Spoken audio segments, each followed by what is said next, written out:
2 সপ্তাহের যুদ্ধবিরতি ঘোষণা দিয়ে রণক্ষেত্র থেকে আলোচনার টেবিল পর্যন্ত পৌঁছায় যুক্তরাষ্ট্র ইরান।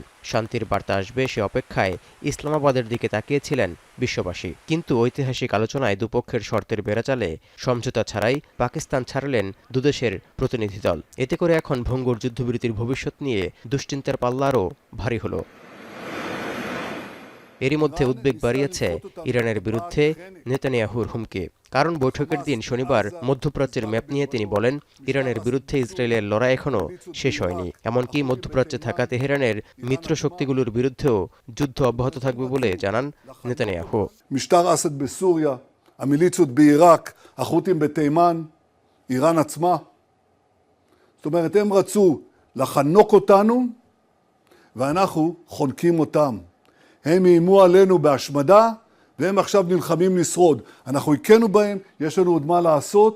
সামাজিক যোগাযোগ মাধ্যম এক্সে দেয়া এক পোস্টে আর হুঁশিয়ারি দিয়েছেন ইসরায়েলের সরকার প্রধান, যেখানে তুর্কি প্রেসিডেন্ট এরদোয়ানের বিরুদ্ধে ইরানকে সহযোগিতা করার এবং কুর্দি নাগরিকদের উপর গণহত্যা চালানোর অভিযোগ আনেন। ইসরায়েলি নেতার এমন মন্তব্যে মধ্যপ্রাচ্য জুড়ে নতুন সংকট তৈরির শঙ্কা প্রকট হচ্ছে।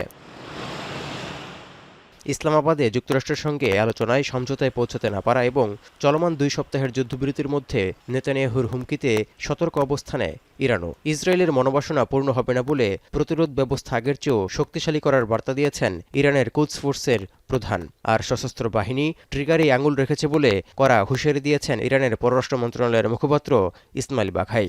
هم نیروهای مسلح دستشون رو ماشه است و هم دستگاه دیپلماسی حتما کوچکترین موردی رو مراقبت میکنه که به موقع پاسخ داده بشه. এদিকে 2 সপ্তাহের যুদ্ধবিরতিতে ইরানের উপর হামলা বন্ধ থাকলেও লেবাননে হামলা অব্যাহত রেখেছে ইসরায়েল। এর জেরে হরমুজ প্রণালীতে ইরানি অবরোধের অবসান ঘটেনি, যে কারণে বিশ্বব্যাপী জ্বালানি সরবরাহের বড় বিঘ্ন ঘটছে। কমছে না জ্বালানি সংকটের তীব্রতা। তৌহিদুর রহমান, এখন বিশ্ব।